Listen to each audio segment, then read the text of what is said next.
I think the question was actually on like companies, like how is the rebound like for companies post COVID, right? Like I would say like I would say that, okay, so a bit on like the timing that I joined the Lo and Behold group. So I actually joined them in, officially it's actually on 1st April, which is like exactly at the point where COVID hit at its worst lah, in that case. And especially for a F&B or hospitality group. This is the industry that was almost like took the brunt of like the COVID impact. So this was actually like the last perhaps 6 months, 3 months, 3 months was perhaps like one of the most intense phase, I think both for myself and also for the group. I think it really challenges a lot on the fundamentals of like how should we run a F&B business, both from a process, product, and also the financial point of view. So that's actually like a huge, like this crisis actually gave like a huge, it challenges like our concept, what is the norm and how should things be done. So and I think like there's like this this saying whereby well, I can't remember the exact quote of it, but the gist of it saying that like a good company actually, okay, so a crisis actually will kill a bad company, but a good company will survive it, and a great company will actually thrive from a crisis lah. So that's something that I personally do believe in, and the group also do believe in. So despite like say this is like one of potentially like the worst crisis the group has faced, the way that we have approached it as a group was as in use it as an opportunity to actually like transform ourselves, to be relevant to the new age over here. So what has happened is actually that like once we actually realized or understood like say the potential impact of COVID, and we ran quite an extensive round of scenario planning. So down to like say really bad, that was actually in April lah. So that's before all the government grants or how the support come about. So we ran through like a really broad range of scenarios of like how the world will look like in 3 months, 6 months, and or end of the year in this case, right? And it's actually very sobering if things do not recover, and it really means that we had to transform as a business. So that was actually an impetus for change, and what we did as a group was actually to launch a 200 days business transformation plan. So it's under the motto of transform to survive. So I think this really encapsulates like what the goal of this 200 days plan is. So it's transform to survive, which means that challenges all our existing fundamentals and think of like how do we transform first to survive and then to thrive. So the way that we did it was actually that we split our transformation plan to 200 days plan. So we are just almost in the 90 plus day of the first 100 days plan already. So we're almost to the tail end of the 100 days plan. The first 100-day plan was actually a bit more COVID focused. So the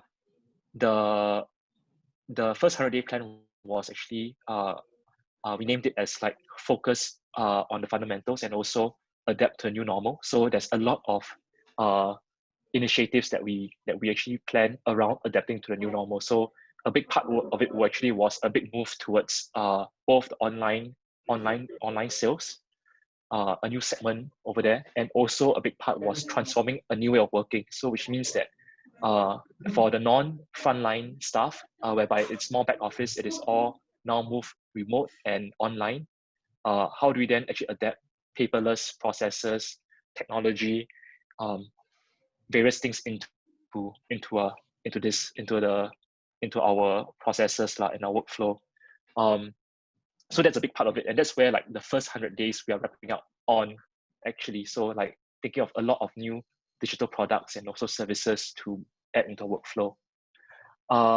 The next 100 days was actually, which we're going to start soon, is a lot more forward looking. That's where it is on how do we build the hospitality group of the future, which means like how do we be best in class in both our customer experience and also our employee experience. So that's actually like where it is a lot more forward-looking and aspirational. So first is actually to make sure that we survive and we are well adapted to the new normal. Then we are a lot more forward-looking. So that's where we ourselves see the rebound post-COVID. On the broader landscape-wise, I think that like somehow like this post-COVID rebound, there's a positive sign, but I think what we are most worried about is actually that we are only 1 month into the post-COVID rebound. So the true test is actually the long tail of that recession. Like the grants will fall off, the rental waiver will fall off, a lot of the support will fall off really. So like what measures that were in place that were meant to actually tide businesses through a period of devastation will not be around, whereby the long tail of the recession is going to be around us. So whether or not I feel that it is a rebound, that's still to be seen, but the recession is really very real, and that's something that we have to all be like prepared for. Right, thanks Rifeng for that. I'm going to shift the airtime back to Gordon now, but actually like to build on what Rifeng actually shared, I mean, as cliche as it might sound, the only constant is change, right? So I believe Talenox yourself, you've actually gone through a couple of iterations, gone through a couple of versions. So for Talenox, Gordon, would you mind sharing how's your journey like? So just trying to keep it short here because it's a long journey for 6 years. So we started off not just focused on SMEs. It was a mix of MNCs and SMEs, and it wasn't in Singapore, it was in Qatar. That was our first client, 2,000 overhead count company. And back then, we started off without a product. So it was just a MVP with no engineering involved. And we sold that idea and started to get the funds to start building Talenox. And since then, after a few months, we came back to Singapore. We start selling to more SMEs and MNCs. And after a year of building Talenox, we realized that we need to focus on either the enterprise or SMEs, because both the business model is quite different. Both the sales model is very different, the sales cycle is very different, and the way engineering is built around product is also very different. So we took the hard call, and we decided to cut most of our revenues away because we are moving away from enterprise, and just to create a self-serve SaaS for SMEs, which is very difficult because, as you know, like for HR and payroll, for SMEs who have no HR team, that doesn't have any HR team, it's very difficult for them to self-serve and use a product, and after that go through the whole education process of learning what they don't know. So the scary part is that they don't know what they don't know. So the whole product was built around that to kind of educate, to make the whole process of processing payroll, of being compliant to leave really easy. And since then, I think we were lucky. It paid off. We started to get more traction. At the start, we were told that we were charging too low. So a lot of our early adopters actually told us to increase our price. And after we increased our price, demand went up. So that was very interesting because it actually points us as a company that is more premium. And our early adopters has more faith that we will last longer because of the fact that now we have a better cash flow. And we began to be more focused. So initially we had like payroll, leave, time tracking, and scheduling. So we have a full suite of solution at the very start for mainly F&B and retail, because that is our main focus at the very start. But after a few months into self-serve SaaS, we told ourselves that, okay, we need to cut away time tracking and scheduling because what we really truly want to focus is HR compliance in the region, which is payroll and leave. And since then, we've been staying true to this. We've been building our inbound channels thanks to our head of marketing who started off knowing nothing about inbound. So she taught everything herself. Thanks to our team building the distribution channels also. So our partnership model work. We have more and more payroll experts using us, who are also like accounting partners of Xero and QuickBooks Online, because we're integrated to both platforms. And for the past 2 years, since we opened our API, we get more interest of other platforms integrating with us. Yeah, so things has been going along better and better, but we will definitely want to solve the regional issues more. Yeah, so we expanded to Hong Kong, we expanded to Malaysia, and we are hoping to expand further in the Southeast Asia and East Asia region, hopefully into like places like Indonesia, Philippines, and so on, where the problems are actually tougher over there. Yeah, so let's see how things goes. It's just that this year we wanted to focus a lot more on Malaysia, but as COVID hits, same as the low MBO group, we got to rethink the strategy. It's just that for F&B, retail, and hospitality, it's a lot tougher. For us, we are doing our best to help the SMEs along, whether for those industries that are hit, or for those industries initially they are not hit, but gradually we know that slowly, because of the economy going to a downturn, they are also kind of hit. We try to buffer with some discounts and so on. Yeah, so it really depends on the scenario. We do our best as a small company to help the SMEs along. Yeah. Great. I think all of us are doing our best, including our viewers who are online right now. I believe you have a short presentation deck. Would you like to go through with us briefly? Yeah, I'll go through a very quick one. Give me a minute. Yeah, so just a very brief introduction of Talenox. So for us, our vision is to augment an ecosystem towards endless human capital development. In short, in layman's term, is really to help to educate as many SMEs as possible in terms of HR. Is to be there for them because they don't know what they don't know. At least when they start out, they know that, oh, I have a platform that I can really trust in terms of payroll, in terms of like leave compliance. I don't need to worry about compliance. I can put my mind away and just focus on running my business. So that's what we are trying to do over on our side. As I've gone through, we have expanded into Hong Kong and Malaysia after we have solidified our foothold in Singapore. And the reason why we started Talenox was because at the time when we started off, most of the companies, SMEs, are still using like Excel and Google Sheets to process, to calculate like CPF calculation, SSG, and so on. They are using the CPF calculator from CPF board. They are, or if they can spend a bit, they are actually getting like legacy HR platforms that are actually quite expensive, and it's not really easy to get on board to. Usually, it take like one month to 3 months of effort to really understand, and if you don't have any prior HR knowledge, it's actually very difficult. Yeah. So just a quote from George Bershin, one of the famous HR practitioner in Deloitte. Current HR software are not user-friendly. So that was in 2014, but even up to today, we still see that a lot of HR platforms are not that straightforward to use. And this is definitely a key concern for clients, not just for enterprise, but also SMEs. And we want to come up with something that is really friendly. So position ourselves as the friendliest payroll and leave management platform. Yeah, so we want to be better than legacy enterprise software, which is very cluttered, require a consultant to help you to get on board to do the implementation. And for us, based on the reviews, we were told that it's easy to use. Hopefully, we can make it even easier. Yeah, because we are still not very pleased with our current state. We want to push it further to make the whole platform really easy to use and onboard a lot faster.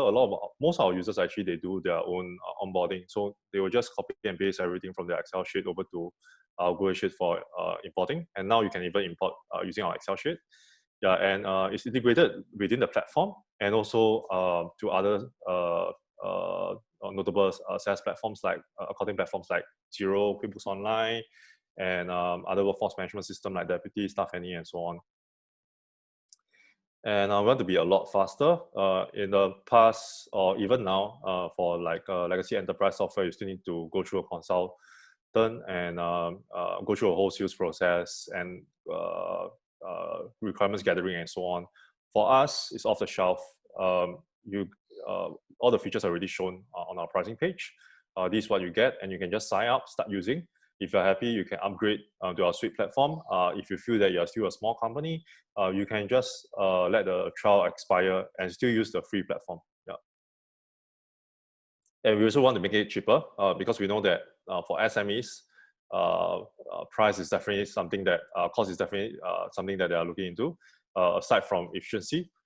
So we make it really simple, just one simple pricing, money subscription per employee per month. But for traditional system, usually there's an implementation cost and a customization fee. Yeah. So these are just some of the reviews from our users. You can also read our reviews on Google and also on Zero. Yeah. So like one of the review, Jolene from Crescentia, in the past to process payroll, it took her like 1 hour plus, but now, or hours, but now she can do it within 10 minutes from processing of payroll all the way to disbursement of salaries to submission of CPF, SHG, and SDL. Yeah, so it's pretty fast. And upcoming, with some of the interesting integrations that we are doing, it's going to be a lot faster. Yeah. So thousands of brands are using us across Singapore, Malaysia, and Hong Kong. Yeah. So I think Rifeng is one of our, I would say, a great supporter. He's been using it in grain. Then after that, when he started cabin, he got all his companies to use, most of his companies to use Talenox. And now he's also, his current company, Paloe, and we're also exploring whether Talenox is something suitable for their whole group. So if you have seen an article, research done by Stripe, Stripe is actually a famous payment gateway, one of the most prominent one. So they are a competitor of PayPal. They did an independent study in Singapore, and they realized that most of the tech company, tech startups especially, they are actually using these SaaS platforms. And we are quite humbled that under HR, we are actually listed over here, and we are the only local platform that's listed over here. Yeah. So just a brief walkthrough of our platform. I won't be going in depth into any demo. Yeah, so just to go through like what are the pros about our platform. So in being integrated platform that I've just gone through and simple to use, that you don't even need to any HR knowledge or any payroll knowledge. Along the way, if you need any help, our team of customer support, they're more than happy to help you along. Yeah. And latest statutory updates, so like your CPF, SHG, SDL, if there's any updates, we will definitely keep it updated because this is our business, so you don't have to worry about that. Same for the Employment Act, any changes to the leave entitlements and so on, we'll update on our end. And no training is required. If you feel that you are more comfortable to talk to someone, need to arrange a demo, feel free to do so with us. Or you can actually go for sessions like this. This is less of a demo session, but we do have like specific training sessions every month. So you can actually attend that if you feel that it will be helpful for you. So we have three main platforms, three main apps profiles for you to onboard your entire company, for you to like customize certain settings for your pay slips, for your leave app and so on, and also your public holidays, and also for employees to onboard themselves. For payroll wise, all your CPF calculation, SHG and SDL are all calculated for you, so you don't have to worry about that. And you can easily export bank files from our end to disperse salaries to upload to the bank. And upcoming, we are going to have direct integrations to some of the major banks. So do look out for that. Once it's out, we will update everybody. As for Malaysia, we already done one direct integration with one of the major banks. And with that, the nice thing about that is that not just for disbursement of salary, like all the statutory funds like EPF, SOCSO, and so on, it's just one click of a button, and you can actually contribute through the bank. And also for the ongoing tax. Yeah, so that really makes the life of SMEs in Malaysia really, really easy. And the last part is the leave portion. So by default, I think the nice thing about the leave is that by default, it's already compliant. So all your statutory leaves are all preset for you. You don't have to worry to actually read through everything on the MOM side and to set it yourself. You just need to customize certain leave type, normally like your annual leave and so on. Yeah. And you can also connect to the Google Calendar. So this is just a quick video to show you like processing of payroll. How does it look like over in Talenox?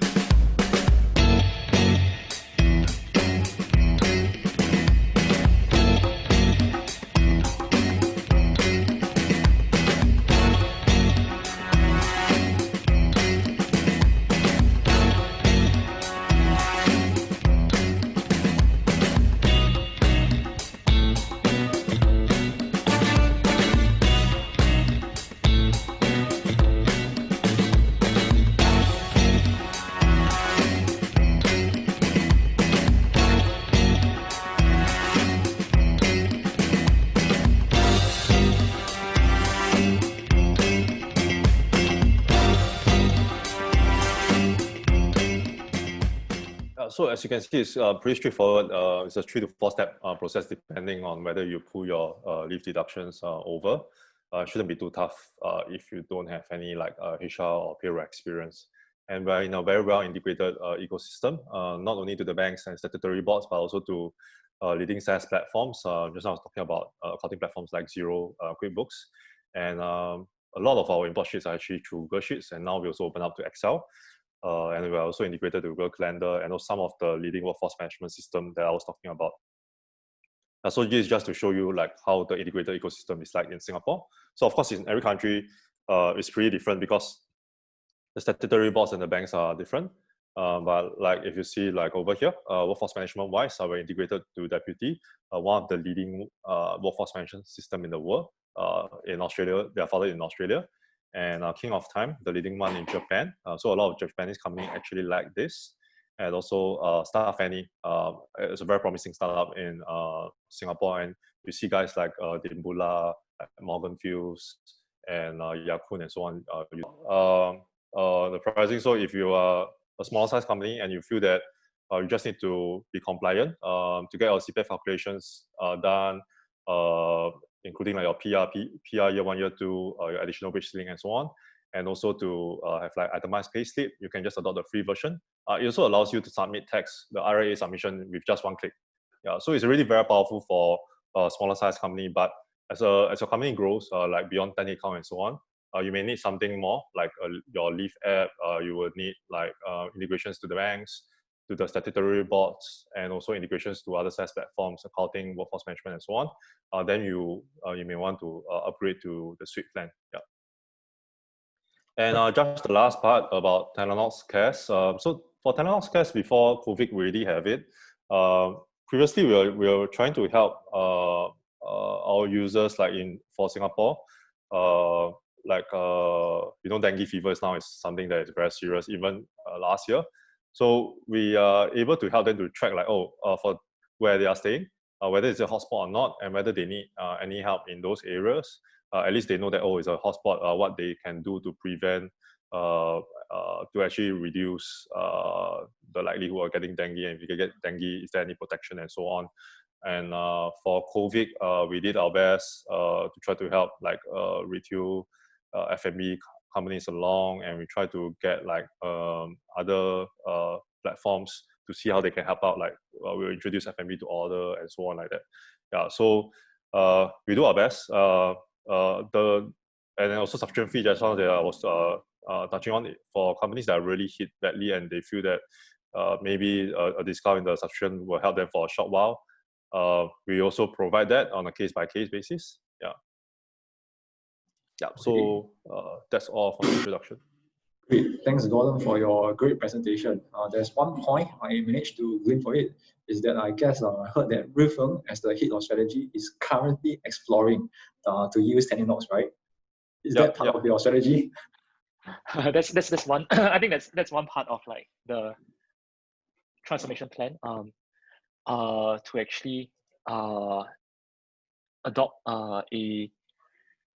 a more cloud-based integrated. I think the main part about Talenox actually is the part whereby it's cloud-based, so that we can actually access it anywhere. And I think the way that it integrates with the accounting system, those are the few things that that actually struck us lah. So I think like as what Gordon mentioned, like I think just a few things to pick up on is actually so I think I've used Talenox for quite a while already. So back in the days of Grain, I think that was actually like 6 years ago, whereby we were just starting out. At the very, very early days, it was actually just using some Excel spreadsheet that we roughly calculate how much is due to each staff, and then we just refer to M1 website to see what is the rate. We weren't sure whether were we fully compliant or not. And after a certain point in time, raising the payment. So after that, it was actually, so you calculate a spreadsheet, then you can check M1 what's the contribution rate. Then after that, you will then go to the bank's website and you just enter the details manually. Then they go to CPA website, enter details manually. So that was actually quite painful lah. And usually for most of the time, there wouldn't be any budget at the very early stage or for a startup itself to have a headcount to hire a HR person or admin person to actually handle this. So usually it will be the founders who is doing this. So it becomes like this work that is like critical because it is like payroll, but you don't have anyone to outsource it to because again it's sensitive, and then it becomes like you have to do it yourself. So that's where actually Talenox actually came in. The video that I think Gordon shared was actually quite as a representative, it's really that fast. Just click, like maybe about 3 or 4 steps, you're done with the payroll for that month. Because it will create the bank file. So just upload the bank file directly into DBS. You press another button, you will send all the data into Xero. And then you press another button, you get your CPF file that you can just upload into CPF. So like payroll can be done for a typical company in like 5 to 10 minutes, very quickly. So that was actually my experience from the Grain days as a startup founder, and also like a small company use case in that scenario. And subsequently, whereby it is in Kevin's use case, Kevin is actually a outsourced accounting / back office provider. So we do provide payroll service as well.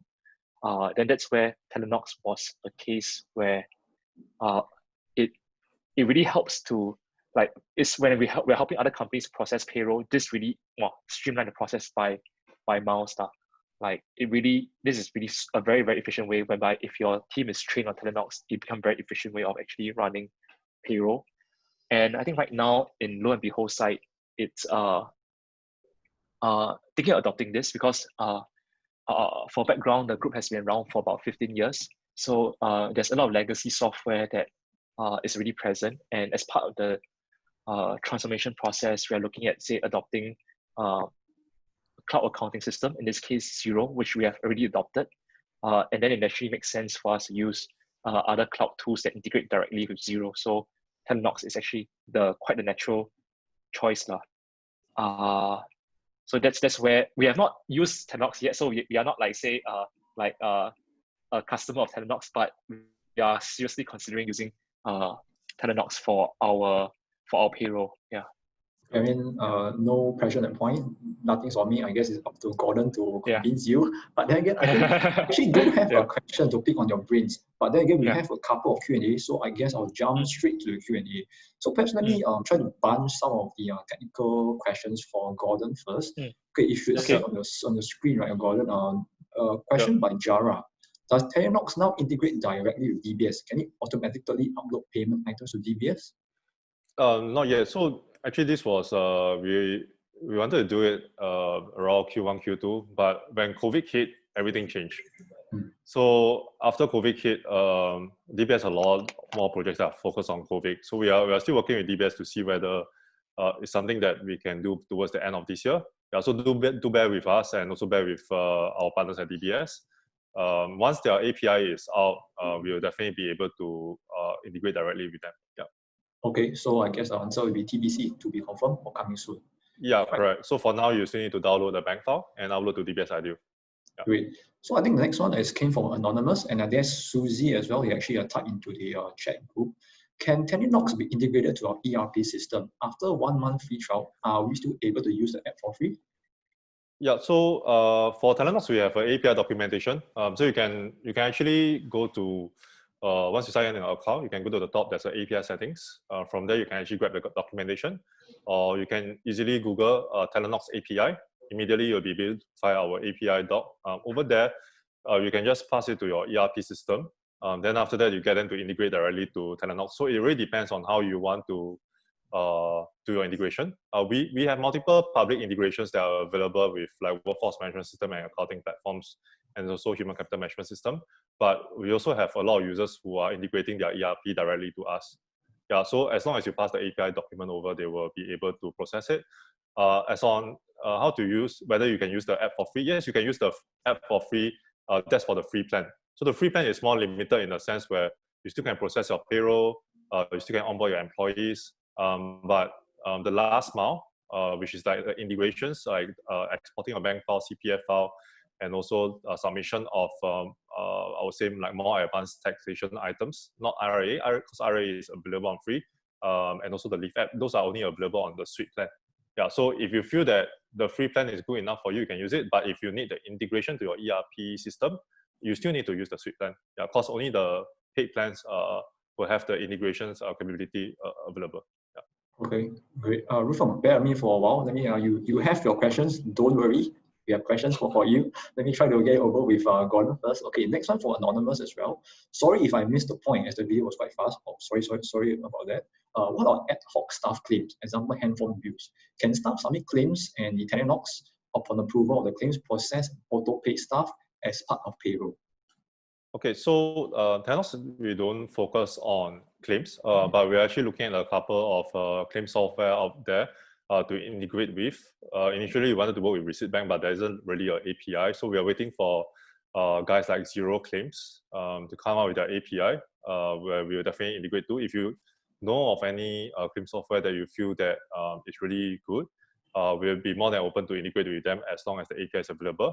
So in the meantime, what users do is that if they have their claims separately on our platform, they will just download a report from there and use our import function to import all the claims in. Yeah. Okay. To process payroll. Yeah.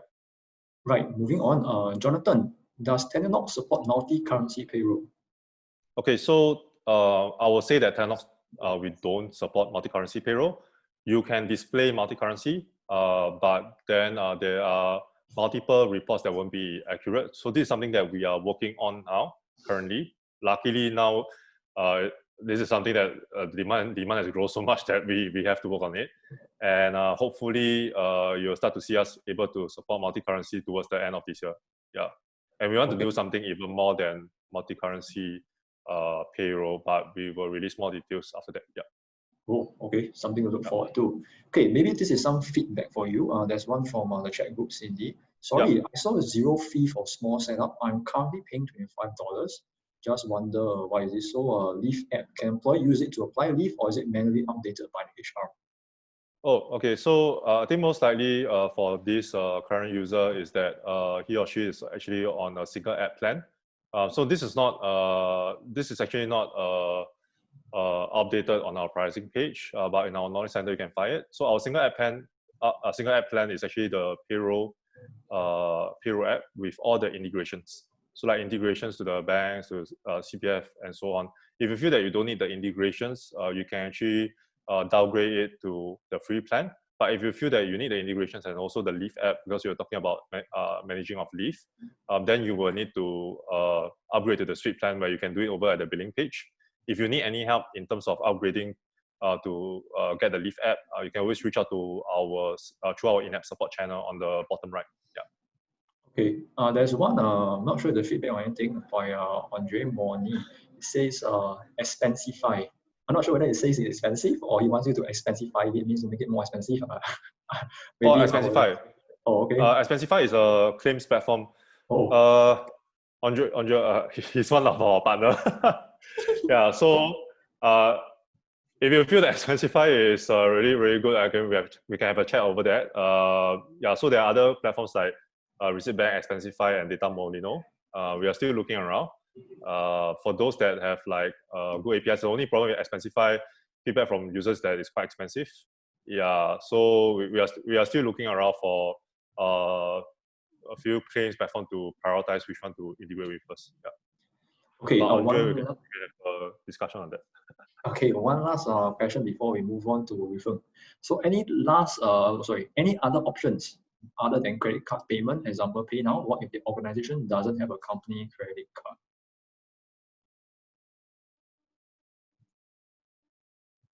Yeah, Gordon, you managed to. Sorry, me or Rifeng? It's for Gordon, sorry, it's for you. Oh, sorry. Yeah. Yeah. Any other options other than credit card payment, example PayNow? What if the organization doesn't have a company credit card? Okay, so for now, it's only credit and debit card. But if you would want an alternative payment method, you can reach out to our support team. We can offer you like annual payments through like bank transfer. Yeah, so that can be arranged through a separate method. Yeah. Okay, so I guess you have to inform you or contact you for further options now.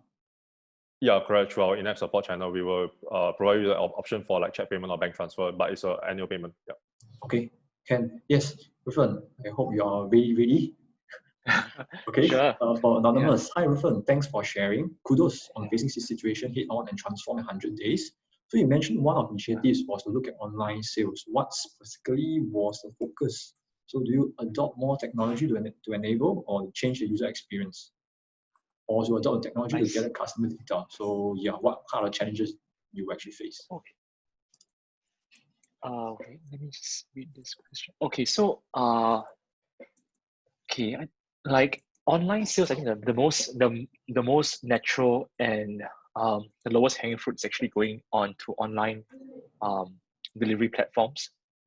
Both like say, whether do we manage it, like say on a platform like Grab or an Order, for example. So these are like the most immediate way of having an online segment in terms of um, sales, online sales.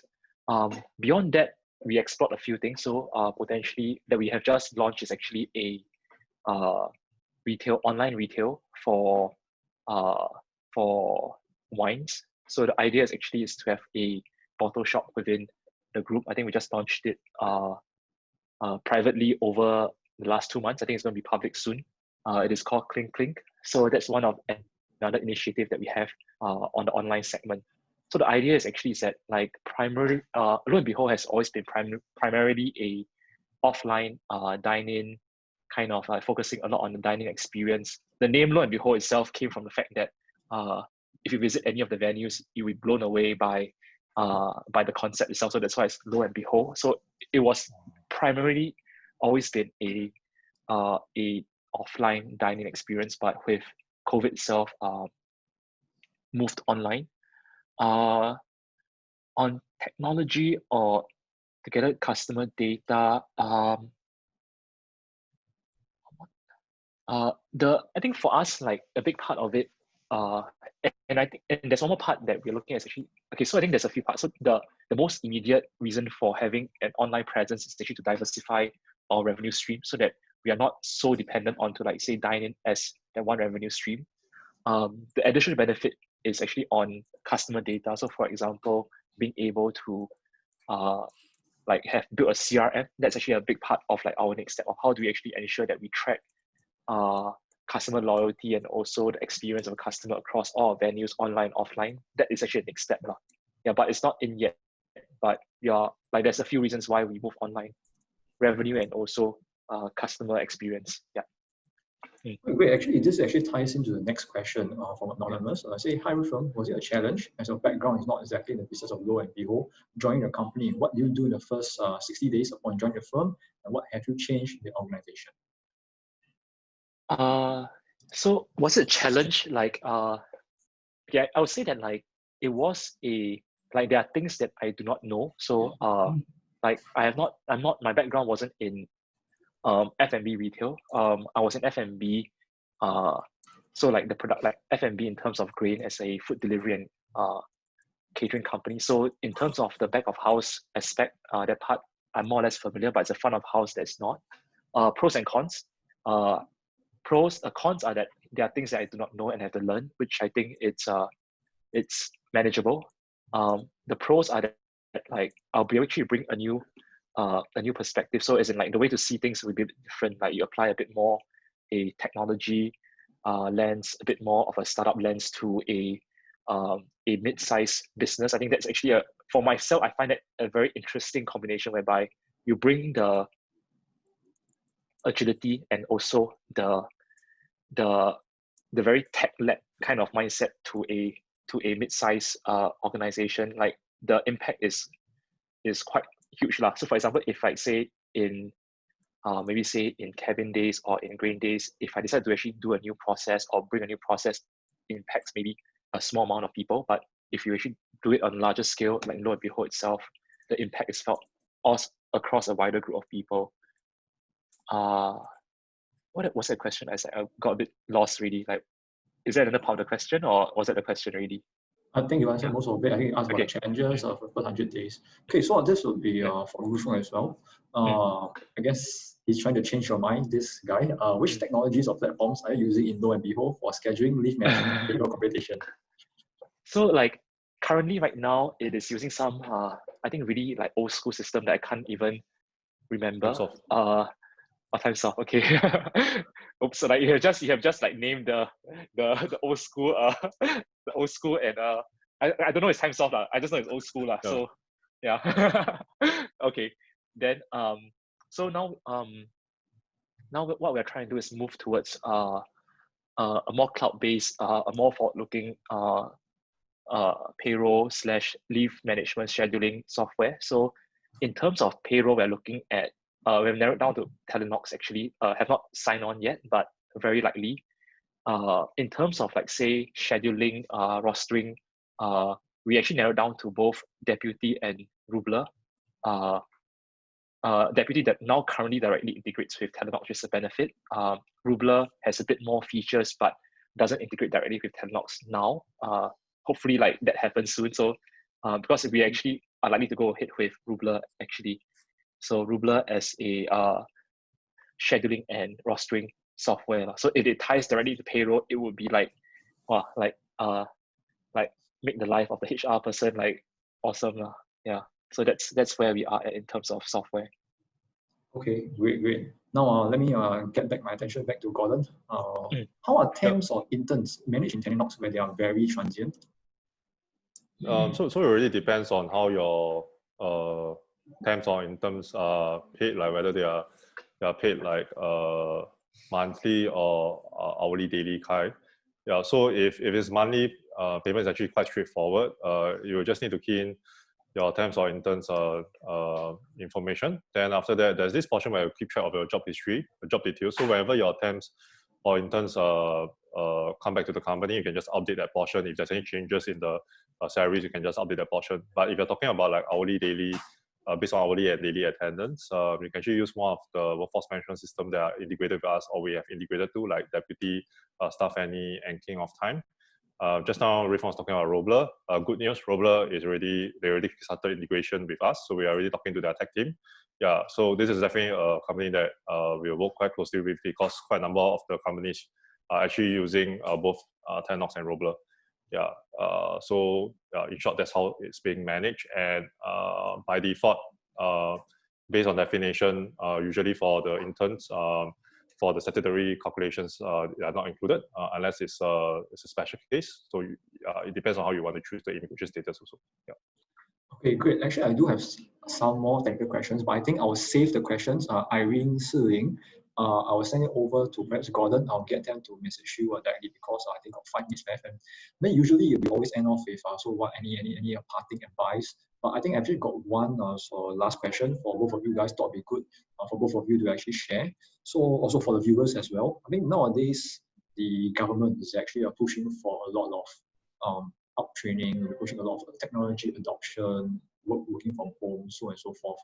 So I mean, and also I mean the topic of this technology Thursdays are what big companies do differently. So do you think there is actually a marriage between people and technology?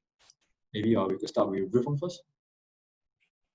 Yeah, this is actually an awesome question because like cabin wise, I think like if I look back at cabin, right? Cabin, I think we almost distilled our mission down to a very simple one-liner where it says we provide exceptional back office services by combining, powered by actually technology and thoughtful humans.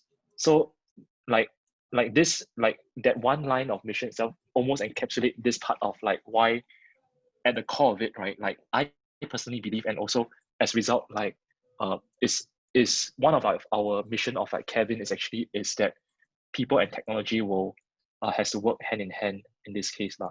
Like I do feel that there are things that technology does better, like a lot of computation, repetitive work. Some things people do better. So over like some of the more like nuances, people do a lot better. So if we lean too much onto either direction, you wouldn't get like the most ideal efficient outcome. So I personally believe that both have to come together. Like the human creates a thoughtful part of it. Technology provides the efficiency and also structure. Yeah. Great, thanks. Gordon? Yeah. I try not to be too biased because I'm running a tech company. Yeah. So I think we have come to a stage in life where it's almost impossible for everyone to live without technology, especially for the younger generation, I would say. Yeah, so I think by default, we are also used to it, but we also have to bear in mind that when we implement technology, we cannot forget about the human aspects of things. In Talenox, we always believe that whatever we are doing is not to replace the job of any of our users, but it is really to let them spend less time in the mundane chores, in doing like all the manual work that just now Rifeng was referring to when he was using Excel, CPF calculator, and so on. But to focus on more on the higher value matters, like for HR or for any of the founders, rather than focus on like talent management, focus on building the right culture, focus on spending their time to recruit the right teammates, so as to build the right team to lead the company to the next stage. So that's always our thinking on our side. And even for myself, I always feel that you shouldn't forget about the human aspects of things, even no matter how much tech adoption you have, because I don't think tech can fully replace like human interactions. Yeah, I think that would be very tough, even when AI become very prevalent. Yeah. Okay, great. I mean, it's really good to hear from both of you because you guys are founders of prominent companies and you guys actually work in the HR field or are working in the HR field in terms of strategies and stuff. So, okay, I guess this will be it. I think we're just on time. For the viewers who are over here, not to worry, we'll be sending you emails with regards to, we'll be uploading this onto YouTube as well. So do feel free to go in and see when you have the time. We'll send you the survey form. For the rest of the questions, I think I will keep Gordon in the loop. So I'll be sending you those questions so you can follow up accordingly. I think I have their names there. So, okay, that'll be it. Thank you so much for the session. Yeah, thank you so much. Thank you so much. Thank you. Okay. Thanks for everybody attending. Bye-bye. Bye-bye.